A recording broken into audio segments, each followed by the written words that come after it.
what if the problem is actually the solution?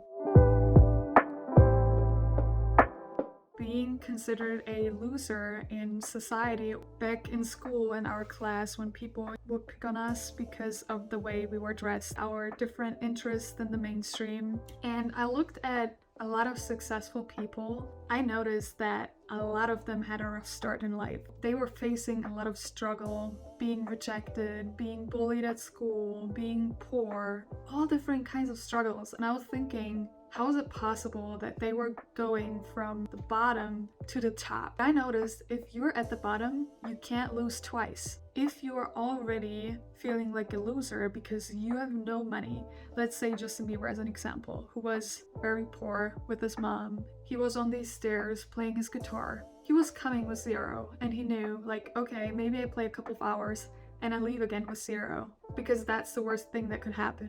But the best thing that could happen is that people hear me and people like the music and people make certain donations, and that way I can, put more money into my gear, get bigger as an artist, and he's one of the biggest artists out now. That is the thing, because if we struggle a lot and we're at zero and we feel like, okay, we can't drop below zero, we're able to make way bigger and bolder decisions because of that, because we know we cannot lose twice. And that is the issue of having like the average income with like an average job and stuff. It's like we don't struggle enough. We're feeling comfortable in a situation where it's like, okay, it's not perfect, but I'm also not really happy with the outcome of like how my life is looking like right now. We can also create that struggle by quitting our job and just trying to go really hard at something. That's what I tried to explain what I did in my previous video.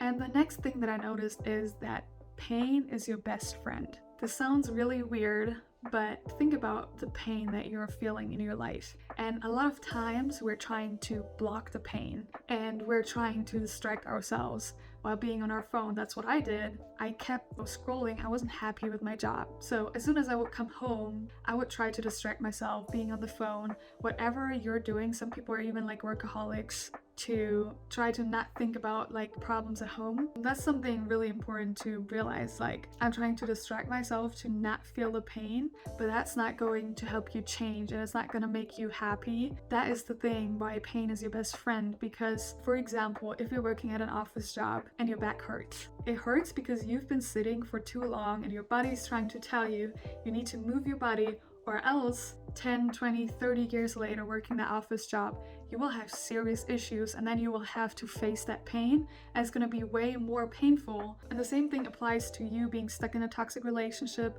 toxic friendship, toxic work environment, whatever it is. A lot of times we're trying to distract ourselves from that pain because we don't want to feel that pain. But like Brene Brown also said, that we can only feel joy if we feel the pain too. It sounds ironic, but that's actually how it works. All that pain that we're so trying not to face, right? We are not trying to get into like a hobby too deeply because we might feel scared to fail. And that fear of failure is just our fear of being scared of that pain because we don't want to feel that pain, right? I would have attachment issues of going into a relationship because I was too scared to get hurt. You're never able to actually experience and feel love if you also don't want to feel the heartbreak. There's like this movie, I think it's called The Giver. That's like such an interesting movie because it starts off in black and white and then like it turns into like colors. Like, they were always feeling neutral. They didn't feel joy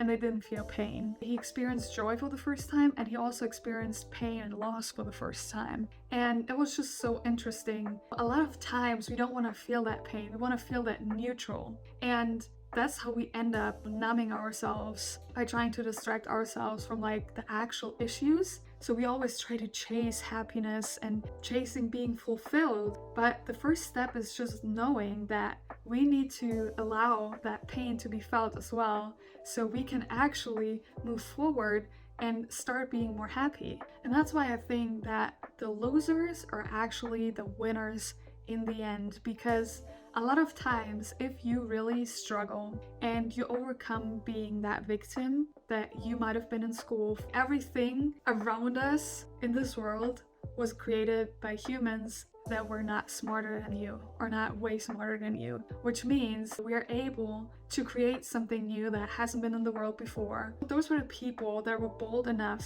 to make decisions that other people were too scared of doing. Being in a certain position of feeling like you're a loser and you're not worthy of something, and I know how that feels like, and it's so hard to get out of that mindset of going from someone that thinks like no one likes me and no one wants to hang out with me or my opinion doesn't matter, to going to, okay, I do matter and I have a beautiful mind and I have beautiful ideas to. It's a hard process, it's a long process, but it's so worth it. And I'm on that journey right now of changing my life. I feel like there's something new that I learn every day. By just applying that to my life and trying to share that with others so they can apply it to their life as well, it's just such a huge win. I do believe that if you struggle a lot, you can also succeed a lot, because two extremes of feeling like really bad, it's like easier to get really successful. It all starts with working with your resources that you have available to yourself. That applies to your financial situation, to your time, to